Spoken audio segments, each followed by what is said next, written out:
আজ আপনাদের শোনাব লেখিকা অদিতি ঘোষের লেখা গল্প মাস্টার মশাই। ছাত্রের বৌভাতের রিসেপশন পার্টিতে আমন্ত্রিত হওয়ার পর থেকেই একটা দোটানায় পড়েছিলেন সুনন্দ বসু। একদিকে যেমন প্রিয় ছাত্র ঋত্বিকের স্বনির্বন্ধ অনুরোধকে উপেক্ষা করতে পারছিলেন না, অন্যদিকে তেমনি উচ্চবিত্ত ও রীতিমতো আধুনিক একটা পরিবারের অনুষ্ঠানে অংশগ্রহণ করতে সংকোচ বোধ করছিলেন। উপহার হিসেবে একটা তাঁতের শাড়ি কিনে এনেছিলেন তার স্ত্রী চন্দনা বসু। কিন্তু তারপরও যখন আসবেন কি আসবেন না ভেবে উঠতে পারছিলেন না, ঠিক তখনই বেজে উঠেছিল তার মোবাইলে রিংটোনটা। ফোনটা করেছিল ঋত্বিক। ওর গলায় সেই আন্তরিকতার সুর। কাকিমাকে নিয়ে সন্ধেবেলাতেই চলে আসবেন স্যার, মনে রাখবেন, না এলে কিন্তু খুবই কষ্ট পাবো আমি। ঋত্বিকের বয়স এখন ৩৫। ও একজন হৃদরোগ বিশেষজ্ঞ। আমেরিকা থেকে বিশেষ ডিগ্রি নিয়ে আসার পর কলকাতার একটা বিশিষ্ট নার্সিংহোমের সঙ্গে যুক্ত হয়েছে ও। তাছাড়া প্রাইভেট প্র্যাকটিসও করে। যথেষ্ট প্রসার ওর। ও যাকে বিয়ে করেছে সেই ঐশিকা রায়ও একজন বিদেশ ফেরত ডাক্তার। আমেরিকাতেই আলাপ ওদের। ঋত্বিকের বাবা শুভময় মিত্র একজন চার্টার্ড অ্যাকাউন্টেন্ট ও মা পরমা মিত্র একজন গাইনোকোলজিস্ট। ঋত্বিকের দাদু শুভেন্দু মিত্র ছিলেন একজন আদর্শবান ইতিহাসের অধ্যাপক। তার তত্ত্বাবধানে বড় হয়ে উঠেছিল ঋত্বিক। তাই বাবা মায়ের ইচ্ছে না থাকা সত্ত্বেও বাংলা মাধ্যম স্কুল থেকে পড়াশোনা করেছিল ঋত্বিক। সেই স্কুলের অঙ্কের শিক্ষক ছিলেন সুনন্দ বসু। ক্লাস 5 থেকে 12 পর্যন্ত শুধু ফার্স্টেই হতো না ঋত্বিক, প্রত্যেক সাবজেক্টে হাইয়েস্ট মার্কস পেত ও। তাছাড়া ও ছিল খুব ভদ্র ও বিনয়ী, তাই সুনন্দ বসুর ভীষণ প্রিয় ছাত্র ছিল ঋত্বিক। সকালে ও রাত্রে বেশ কিছু ছেলে মেয়েকে প্রাইভেটে পড়াতেন সুনন্দ বসু। ক্লাস 9 থেকে উচ্চ মাধ্যমিক দেওয়া পর্যন্ত সুনন্দ বসুর কাছেই অঙ্ক ও ভৌতবিজ্ঞান পড়েছিল ঋত্বিক। শুধু তাই নয়, জয়েন্ট দেবার জন্য স্পেশাল কোচিং নিত ও সুনন্দ বসুর কাছেই। পরবর্তীতে ডাক্তার হলো বা বিদেশে গেলেও ও সুনন্দ স্যারকে কখনো ভোলেনি ঋত্বিক। উচ্চ মাধ্যমিক স্কুলে শিক্ষকতা ও প্রাইভেট টিউশন মিলিয়ে সুনন্দ বসুর উপার্জন খুব একটা খারাপ ছিল না। তাছাড়া স্ত্রী চন্দনা বসু ছিলেন প্রাইমারি স্কুলের শিক্ষিকা। তবুও নিঃসন্তান সুনন্দ বসু ও চন্দনা বসু নিজেদের একতলা বাড়িটাকে দোতলা করার কথা কখনো ভাবেননি। স্বামী স্ত্রী দুজনেই খুব সাদামাটাভাবে জীবন কাটাতে ভালোবাসতেন।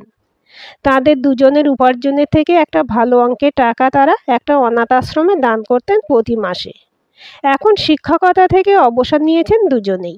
পেনশন ও টিউশনি টাকা থেকে এখনও যতটা পারেন অনাথ আশ্রমে দান করেন। সুনন্দ স্যার ঋত্বিকের জীবনের আদর্শ। অনেকবার নিজেদের বাড়িতে তাকে নিয়ে যেতে চেয়েছিল ঋত্বিক, কিন্তু সুনন্দ বসু সম্মত হননি। শেষ পর্যন্ত উচ্চ মাধ্যমিক পাশের পর একবার নিজের দাদুকে সুনন্দ বসুর কাছে নিয়ে এসেছিল ও। অনেকক্ষণ কথা হয়েছিল দুজনের মধ্যে। বাড়ি ফিরে শুভেন্দু মিত্র সকলের কাছে গল্প করেছিলেন সুনন্দ বসুকে নিয়ে। বলেছিলেন, এ যুগে এমন আদর্শবান মানুষ কমই দেখা যায়। শুনে গর্বে বুক ফুলে গিয়েছিল ঋত্বিকের। সেভাবে সম্পর্ক রাখা না হলেও আজও সুনন্দ স্যারকে একই রকম শ্রদ্ধা করে ঋত্বিক।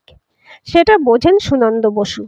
তাই তো অনুষ্ঠানের দিন সকালে ওর ফোনটা পাওয়ার পর আর না এসে থাকতে পারেননি।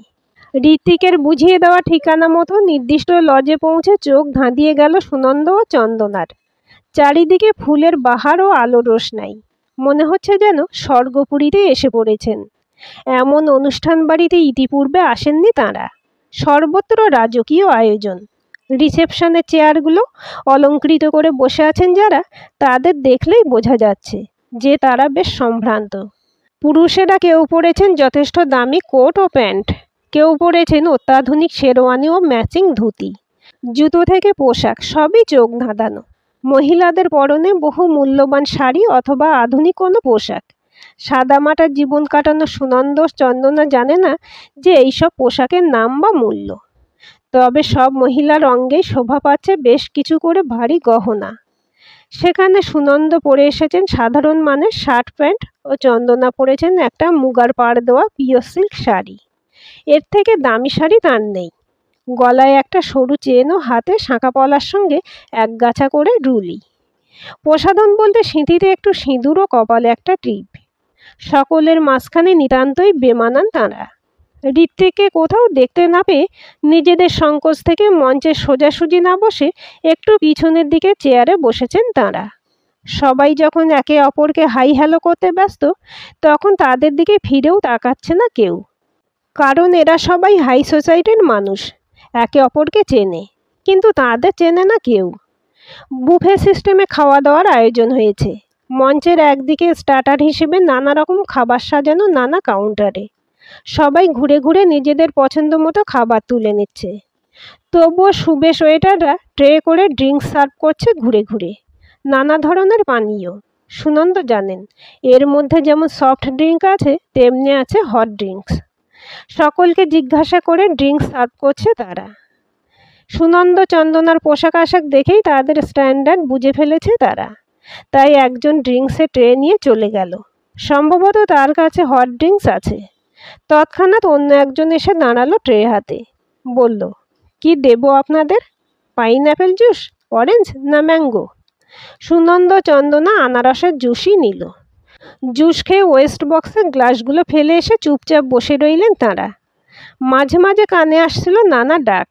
নাম ধরে কেউ কাউকে ডাকছে না, সবাই সবাইকার পদবীর সঙ্গে মিস্টার অথবা মিসেস যোগ করে ডাকছেন।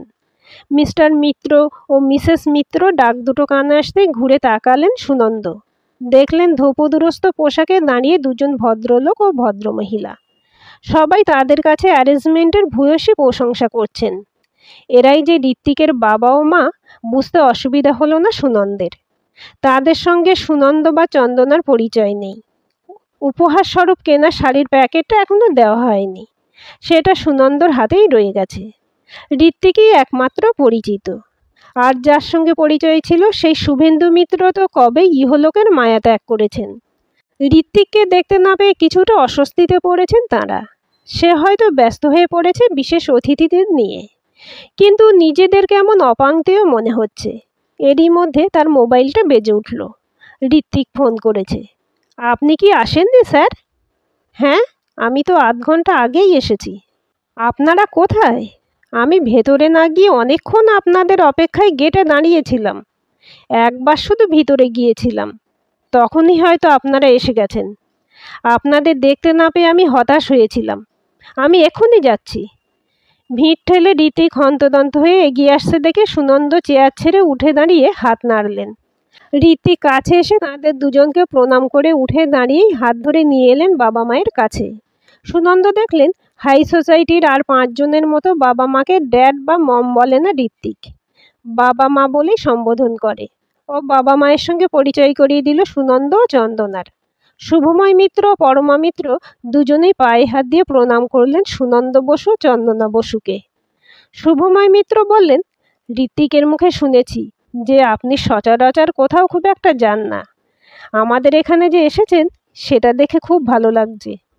পরমা মিত্র বললেন, মাস্টার মশাই, আপনার সঙ্গে কারো পরিচয় নেই বলে আপনার অপেক্ষায় ঋত্বিক তো ভেতরে না এসে গেটেই দাঁড়িয়েছিল। একটু আগে এসে বলল, স্যার তাহলে এলেন না মা? ঋত্বিক বলল, হ্যাঁ মা, আমি যখন একবার ভেতরে এসেছিলাম 10 মিনিটের জন্য, তখনই ওনারা এসে গেছেন। এতক্ষণ একা একা বসেছিলেন এনারা। পরমা মিত্র চন্দনা বসুর হাতটা ধরে বললেন, আসুন ঋত্বিকের স্ত্রী ঐশিকার সঙ্গে আলাপ করিয়ে দিয়ে আপনাদের। পরমা মিত্র পরিচয় করিয়ে দিতেই নববধূ তাড়াতাড়ি উঠে দাঁড়িয়ে পায়ে হাত দিয়ে প্রণাম করলো দুজনকেই। বলল, ঋত্বিকের মুখে আপনাদের কথা অনেক শুনেছি আমি। আপনারা ওর জীবনের আদর্শ। এতক্ষণ যারা সুনন্দ চন্দনাকে দেখেও গ্রাহ্যই করেননি, তাদের সবার দৃষ্টি এখন তাদের দিকে। সকলের চোখে বিস্ময়। হাই সোসাইটিতে যেখানে পায়ে হাত দিয়ে প্রণাম করার কোনো রেওয়াজই নেই, সেখানে স্বয়ং মিস্টার শুভময় মিত্র মিসেস মিত্র পায়ে হাত দিয়ে প্রণাম করলেন এদের। এমনকি ডাক্তার ঐশিকা মিত্রও বাদ গেল না। এত খাতির এই অত্যন্ত সাধারণ বেশভূষার মানুষগুলোর? কারা এরা? এরপর অনেকেই আলাপ করতে এগিয়ে এলেন। ঋত্বিক সকলের সঙ্গে পরিচয় করিয়ে দিল তার মাস্টার মশাই ও তার স্ত্রীর সাথে। সঙ্গে তাদের আদর্শের কথাও বলল 2-4 কথায়। এতক্ষণ নিজেকে অপাংতীয় মনে হলো, এখন আর তা মনে হচ্ছে না সুনন্দর, বরং গর্বিত বোধ করছেন এমন একজন ছাত্রের শিক্ষক হতে পেরে। আজকের গল্পটি কেমন লাগলো কমেন্ট করে জানাবেন। ভালো লাগলে লাইক, হাইপ, শেয়ার করবেন। আর চ্যানেলটি সাবস্ক্রাইব করে বেল আইকনটি ক্লিক করে রাখতে ভুলবেন না।